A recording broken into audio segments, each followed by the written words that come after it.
need to be considered. And we're on Zoom now, so just in case anybody's joining us on Zoom, I'm just introducing Sam Barker of Clever Cotton. The striking thing for us about her business is that she's bringing together all of the things that most of us not only don't want to do, we're not even aware of them. And by that I mean the yarn that she sources and all the other items that she sources. She knows if they're ethically sourced, she knows if they're vegan or not. And it's a minefield. I never realized, it never would have considered it. If I'm buying cotton, for example, to crochet with, which is rare at the moment, but if it does happen, all I want cotton, because I don't want wool. It's my choice not to buy anything from an animal anymore. And if it's organic, then so much the better. But there's so much more to it than that. And I'm hoping that you'll be able to give us a bit more information. Do you want to start us off? So perfectly introduced, Annette. Thank you very much. And it's great to be here to interview Sam. We've known Sam now for about 18 months, and we've charted her progress and how she's now begun to build up this new enterprise, which is very exciting. So Sam, maybe you can tell us, what is it about Clever Cotton that sets it apart? Because it is a little bit different. It's different from the crowd, and I know that you've got a lot of reasons for doing what you do and how you do it. So perhaps you can describe that for us and tell us more. Certainly. Well, as you mentioned, my business is called Clever Cotton. I think I'm the world's only vegan haberdasher. I think I can say that with impunity, because when I have been doing all the dark arts of SEO and things like that, I actually came across the fact that the key words such as vegan haberdasher, plant-based yarns, phrases like that, the domain names, I could buy them. So that got me doing a bit more of a search, and I was like, wow, I am the only one in the world doing this. The reason how the current incarnation of my business came into being was I started off by designing and making my own vegan knitwear, mainly hats and scarves and accessories. And even then I was having difficulty sourcing yarn and materials that were suitable for projects. I was having to go to about 3 or 4 different online websites, and they were just having 1 or 2 token offerings. And also what I found out was a lot of yarns that were being advertised as vegan weren't necessarily ethical or sustainable, because a lot of virgin acrylic was being marketed as being vegan, which, as we know, it's petrochemical, harmful to the environment. And then I also came across the organic cotton paradox. There was this one particular brand of organic cotton yarn, but it wasn't vegan because they used beeswax in their manufacturing process. And I was like, the more I scratched the surface, well, actually I wouldn't say scratch the surface, the more I opened up this Pandora's box, the more came out, and it sort of grew exponentially, my knowledge and my interest in being able to source ethical, sustainable, and more importantly to myself, vegan crafting supplies for all my various craft activities. I had the shop in Blythe, and I opened that October last year, selling basically a vegan, ethical, sustainable gift shop, selling my knitwear, but also selling beauty products, candles, cushions, bags. And we got off to a decent start, but unfortunately Storm Arwen put pay to that, because we had to close in the significant trading period before Christmas. As a result, we weren't financially viable as a bricks and mortar shop. So I replanned, I regrouped, I ran a very successful crowdfunder, because it was always at the back of my mind, I would like to just be able to go to one website where I know that everything fits with my ethos. It's plant-based, it's vegan, it's sustainable, it's minimal environmental impact. And I think I've finally done it. And the thing that makes me happy is that when I first started 10 weeks ago, and it's only been up and running 10 weeks as Clever Cotton, the vegan haberdashery. I had 6 different plant-based yarns.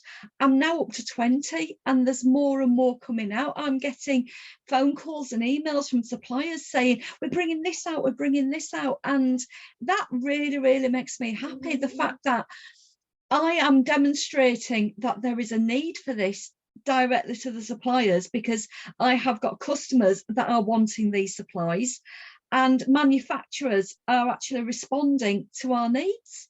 So it's a win-win for everybody.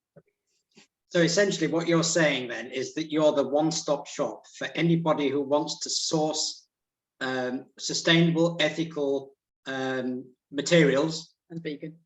And well, yeah, vegan. I was kind of including that really with the ethical side, but yes, that's very much the case. So nothing that's got anything to do with exploitation of animals, that's kind to the environment, yeah, and also kind to the employees that are employed in the factories. Absolutely. I mean, not every single business. In fact, I think there's only 1 or 2 businesses that I'm currently dealing with that could actually turn around and say, yes, I'm a vegan business. With a lot of my haberdashery supplies, such as the hardware, such as the knitting needles, crochet hooks, things like that, I'm dealing with big companies, big established companies, but they are showing a commitment to making things better. For example, Millward, who I go to for my knitting needles and crochet hooks, they have a commitment towards plastic-free packaging. They currently supply my knitting needles and crochet hooks plastic-free.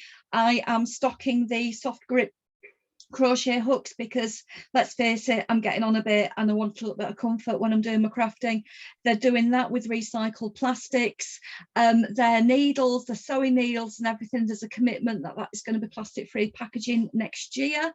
So that's one company I'm dealing with. There's another one, a German company called KnitPro, that I deal with. They do produce their circular and double pointed knitting needles in India, but they are completely committed to the welfare and well-being of their employees. They have schools, they have hospitals, they fund scholarship programs.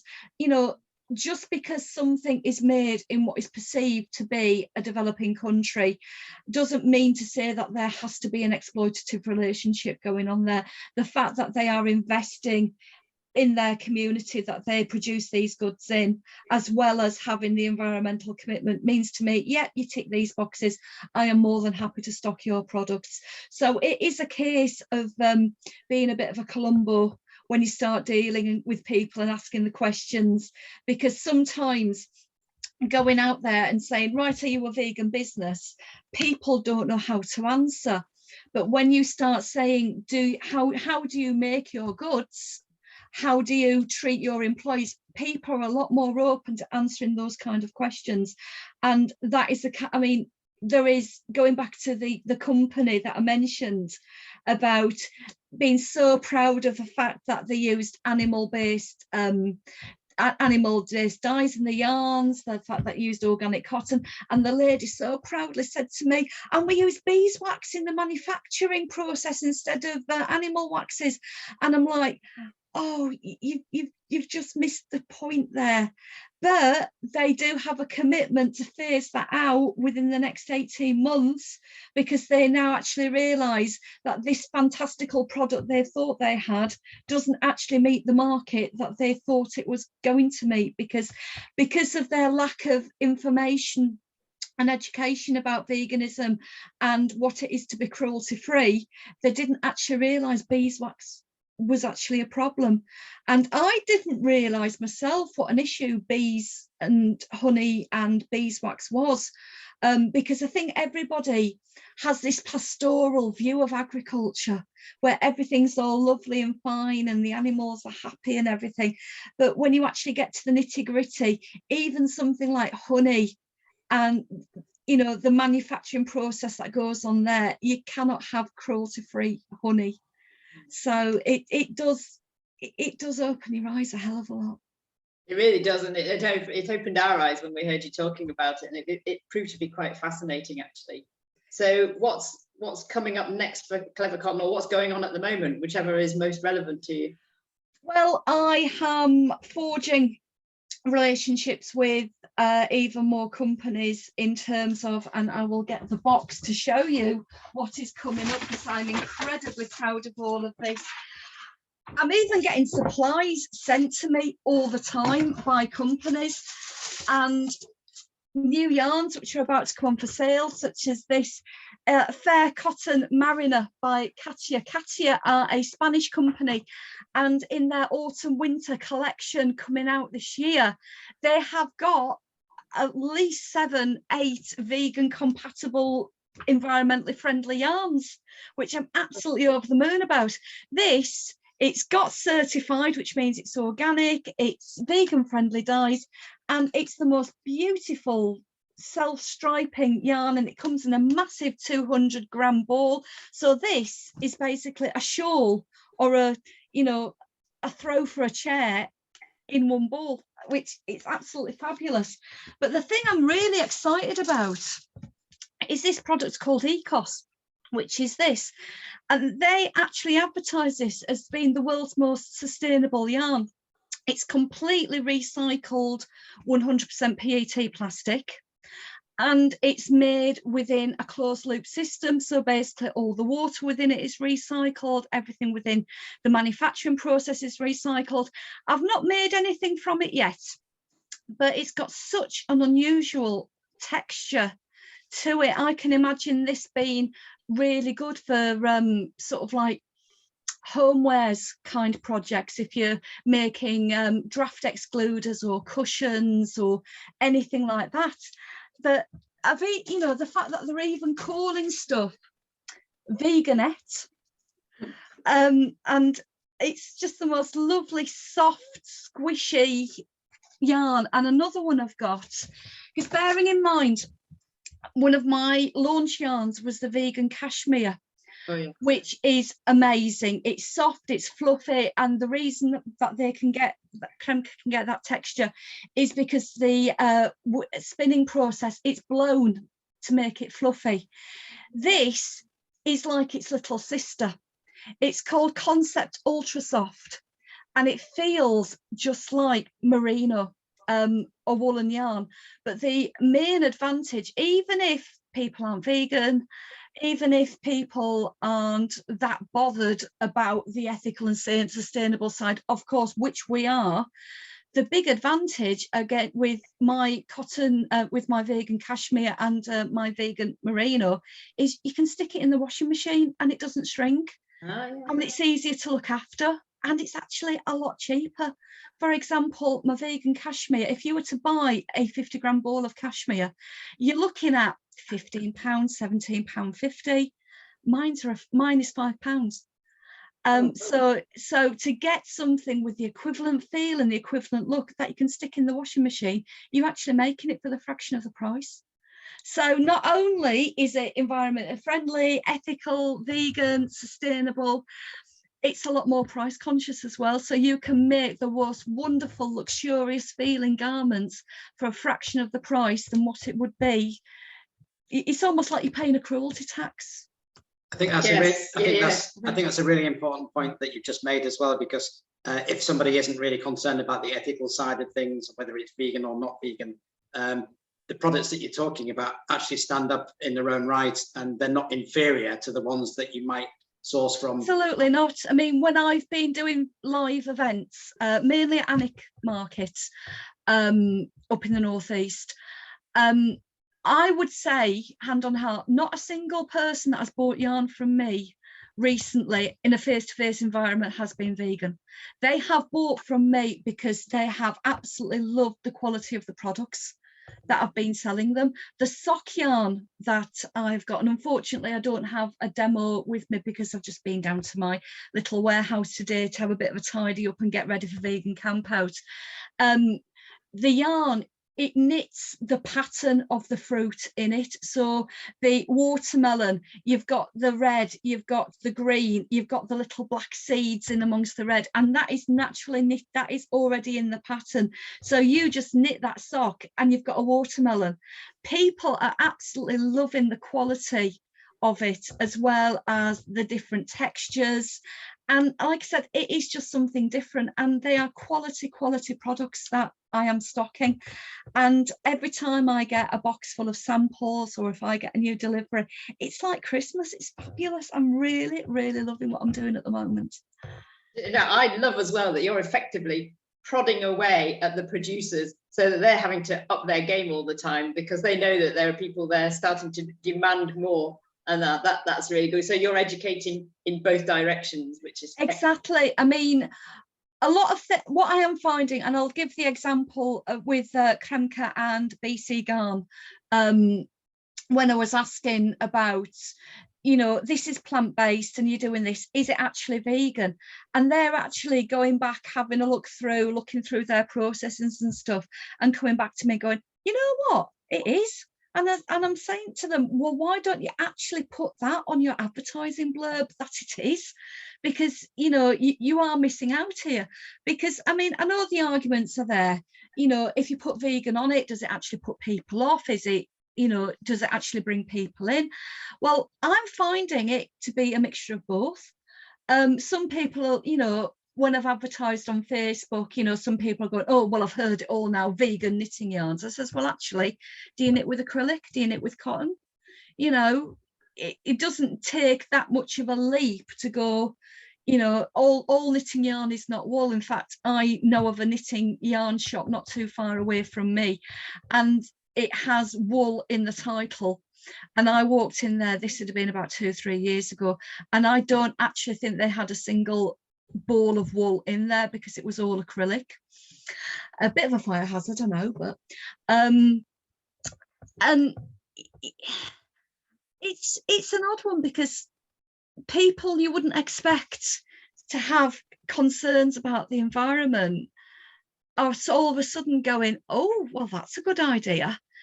You know, and these are the conversations I'm having with people. So it is, I feel like I'm doing it through stealth, with the quality of my products and the variety of my products, and the fact that I deliberately don't want to have this little old lady knitting shop vibe to it, because I've seen too many yarn shops like that over the years, where you walk in and you're looking through the window and they've got the most fancy, ornate, lacy cardigans and jumpers, and that's not me at all. I just want fun, funky, fashionable, but functional as well, and those things to me are really important. I can really sense the passion coming through, and it's very infectious. And one of the things, so you mentioned that you're based in Blythe, or that you have connections close to Blythe in the north, which, for anyone that doesn't know, that's in the northeast, in Northumberland. I can detect a little bit of dialect coming through there, even though I know that's not where you're from originally either. No. So yeah, I've definitely getting the intonation, and I've definitely, I mean, I've lived up here nearly 10 years now, and it does rub off on you. It really does. So how is it that people can get in touch with you if they like what they've heard? And of course, we will also put it in the notes. In the it's get in touch through the website. Website www.clever-cotton.co.uk. The Katia yarns that I've just been talking about, they are being loaded up onto the website as we speak, and will be available to order. I've got provisional date the 1st of August. But one important thing with how I work is, because I am small but rapidly expanding, I am able to offer such a wide variety of yarns because I offer a pre-order system. If I don't have it in stock, you have the facility to order. There are minimum order requirements, but you can order whatever yarn you want in whatever colourway. And as a thank you for the fact that you might have to wait a week or 2 weeks before I put it in on my next order, you do get a 10% discount. So that way I can offer the biggest, widest variety. It just means that you can't get it next day or the day after. You can if it's in stock. However, if you're after a particular colour for a particular yarn weight or a particular type of yarn and I don't have it, it just means then you can order it and you'll know I'll just stick it to my next order. So the pre-ordering system is pivotal to everything I do. Great. Well, I think we've thoroughly enjoyed that. I always love hearing what you do and how you talk about it. It makes me want to get crocheting again. Actually, it does actually inspire. I can do me. your deal. You could, yes. No, really, it really Yeah. does. It does excite me. I love it, Sam. I really do, and I'm very grateful for you to talking to us today like this. It's been brilliant. Thank you very much, Sam. It was fascinating, and hopefully other people will be equally excited to hear what you had to say. It's been an absolute pleasure, and I've always got all the time for you two guys, because you've been supporting me right from the start of my journey. You were there virtually at my shop launch in October, all the way from Berlin, and everywhere, every step of my journey, you've been amongst my biggest cheerleaders, and I really cannot thank you enough. Well, you've inspired us, so Yeah. it's just giving something back. So thank you very much indeed. thank you.